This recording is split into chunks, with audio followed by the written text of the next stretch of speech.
Assalamualaikum warahmatullahi wabarakatuh. Apa kabar semuanya? Mudah-mudahan dalam keadaan sehat walafiat. Bertemu lagi dengan saya Mas Arif Hidayat pada channel Cahpata Sewu. Pada kesempatan kali ini, seperti biasa saya akan mencoba mengulas tentang materi pendidikan, di mana pada kesempatan kali ini saya akan mencoba mengulas materi SD kelas 5, yaitu tentang Quran Surat Al-Adiyat. Namun seperti biasa, sebelum saya mengulas materi tersebut, jangan lupa bantu like, kemudian subscribe, dan tekan loncengnya agar tidak ketinggalan video-video menarik lainnya. Oke, kita langsung saja ya. Kita menuju laptop. Surat Al-Adiyat. Di sini saya akan menjelaskan tentang kita akan mengenal terlebih dahulu surat Al-Adiyat, kemudian melafalkan surat Al-Adiyat, menerjemahkan surat Al-Adiyat, dan memahami isi kandungan dari surat Al-Adiyat. Oke, yang pertama kita mengenal terlebih dahulu surat Al-Adiyat. Kita baca terlebih dahulu surat Al-Adiyatnya. A'udzubillahi minasyaitonirrajim. Bismillahirrahmanirrahim. Wal 'adiyati dhabha fal muriyati qadha fal mughirati subha fa atarna bihi naqha fa wasatna bihi jam'a. Innal insana li rabbih lakanud wa innahu 'ala dzalika lasadid wa innahu li hubbil khairi lasadid. Afala ya'lamu idza bu'thira ma fil qubur wa hussila ma fis sudur. Inna rabbihim yawma idzin la khabir. Al-ayat Surahul Azim, yang artinya, demi kuda perang yang berlari kencang terengah-engah, dan kuda yang memercikkan bunga api dengan pukulan kukunya, dan kuda yang menyerang dengan tiba-tiba pada waktu pagi sehingga menerbangkan debu, lalu menyerbu ke tengah-tengah kumpulan musuh.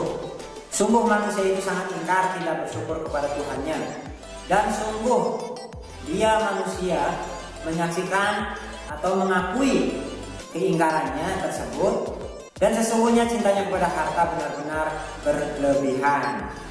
Maka tidakkah dia mengetahui apa yang ada di dalam kubur dikeluarkan, dan apa yang tersimpan di dalam dada dilahirkan.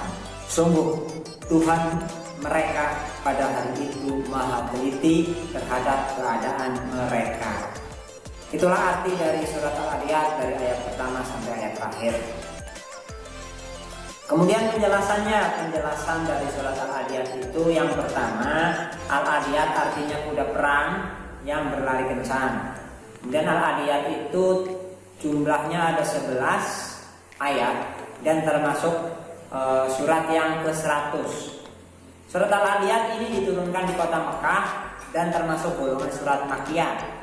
Ingat ya, surat Makkiyah dan surat Madaniyah itu beda. Surat Makkiyah itu surat yang turun di kota Mekah sebelum Nabi hijrah ke Madinah. Sedangkan kalau surat Madaniyah itu surat yang turun bisa di Mekah, bisa di Madinah, dan turunnya itu setelah Nabi hijrah ke Madinah. Yang berbalik ya. Oke, kita lanjut. Dalam surat Al-Adiyat, pertama itu menjelaskan tentang salah satu hewan yang dijadikan untuk kendaraan ketika berperang oleh orang-orang Arab pada waktu itu, yaitu seekor kuda. Serta hewan tersebut juga memiliki perangai terpuji yang tidak dimiliki oleh hewan-hewan lainnya. Kemudian selanjutnya itu menjelaskan tentang tabiat atau sifat dari manusia yang selalu mengingkari nikmat yang telah Allah berikan dan lupa untuk bersyukur kepada Allah Subhanahu wa Ta'ala. Ya. Hal ini dikarenakan manusia itu sangat mencintai hartanya secara berlebih-lebihan. Padahal kita tidak boleh berlebih-lebihan, sehingga mereka menjadi kikir. Kikir itu pelit, tidak mau berbagi dan tidak mau bersedekah. Ketika kita mendapatkan harta yang banyak atau diberi kenikmatan yang banyak, harusnya kita saling berbagi. Jangan pelit, ya, jangan kikir, karena kikir itu perbuatan yang dibenci oleh Allah Subhanahu wa Ta'ala. Selanjutnya dalam surat Al-Adiyat ini menjelaskan bahwasanya manusia itu lupa dengan tujuan utamanya, di mana tujuan utamanya yaitu untuk mengejar kehidupan akhirat, bukan mengejar kehidupan dunia. Namun kenyataannya manusia itu lebih mengutamakan kehidupan dunia, padahal kehidupan dunia itu sifatnya hanya sementara, hanya bersifat fata morgana, ya, kehidupan yang fana, tidak akan kekal. Buktinya apa? Ya, buktinya orang meninggal, bumi bisa hancur, bahkan nanti ada kiamat. Itu bukti nyata bahwasanya dunia tidak kekal. Harusnya kita lebih mengutamakan dunia akhirat yang sifatnya kekal selamanya. Jadi nanti ketika kita sudah meninggal, itu kita akan hidup di akhirat untuk selamanya. Kemudian berisi tentang ancaman Allah kepada manusia yang ingkar dan sangat mencintai hartanya. Dan mereka kelak akan dibangkitkan dari kubur, mendapatkan siksa dari Allah dan akan melihat isi dari dada mereka ketika ditampakkan langsung oleh Allah kepada mereka. Ya, jadi ketika kita memiliki harta yang banyak, kekuasaan yang tinggi, kemudian juga memiliki nikmat yang lebih dibanding dengan yang lain, yang harus kita lakukan adalah kita menggunakan kenikmatan tersebut untuk hal-hal kebaikan, contohnya untuk sedekah, untuk berbagi dengan yang lain. Agar apa?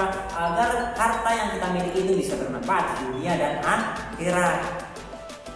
Jangan seperti paman Nabi Muhammad tuh yang jahat, yaitu Abu Lahab. Abu Lahab itu orang kaya, tapi hartanya tidak digunakan dengan baik. Justru malah untuk menyuruh orang membunuh Nabi Muhammad dan menghalangi dakwah Nabi Muhammad, sehingga harta Abu Lahab tidak berguna di dunia akhirat dan tidak bisa menolong Abu Lahab ketika di akhirat. Jangan sampai seperti itu ya. Ketika kita mendapatkan harta yang lebih, kita gunakan buat hal-hal yang baik, buat sedekah, buat infak, buat bantu pembangunan masjid atau pembangunan pesantren ataupun tempat-tempat ibadah lainnya ya, atau tempat pendidikan. Agar apa? Agar ketika kita meninggal nanti, pahala dari harta tersebut tetap akan mengalir kepada diri kita sampai nanti kiamat pun akan tetap mengalir ya.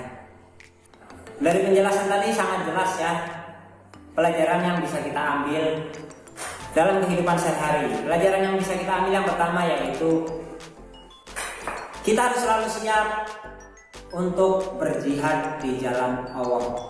Nah, dimanapun kita berada kita harus siap untuk membela kebenaran. Jangan sampai ragu dan jangan takut. Karena ketika kita berjihad di jalan yang benar, khususnya di jalan Allah, ketika kita meninggal pun dihitung mati syahid dan jaminannya surganya Allah Subhanahu wa Ta'ala. Yang selanjutnya pelajaran yang bisa kita ambil yaitu kita harus memiliki sarana untuk berjihad. Contohnya tadi ya, kuda dijadikan sarana untuk kendaraan ketika berperang. Kita boleh menggunakan sarana yang lain selain dari kuda, bisa aja sarana-sarana seperti senjata ataupun yang lainnya. Kemudian kita disuruh, atau pelajaran yang bisa kita ambil selanjutnya yaitu kita harus selalu bersyukur dengan nikmat yang sudah diberikan oleh Allah kepada diri kita. Jangan sampai kita menjadi kufur. Kufur itu ingkar terhadap nikmat yang diberikan oleh Allah ya.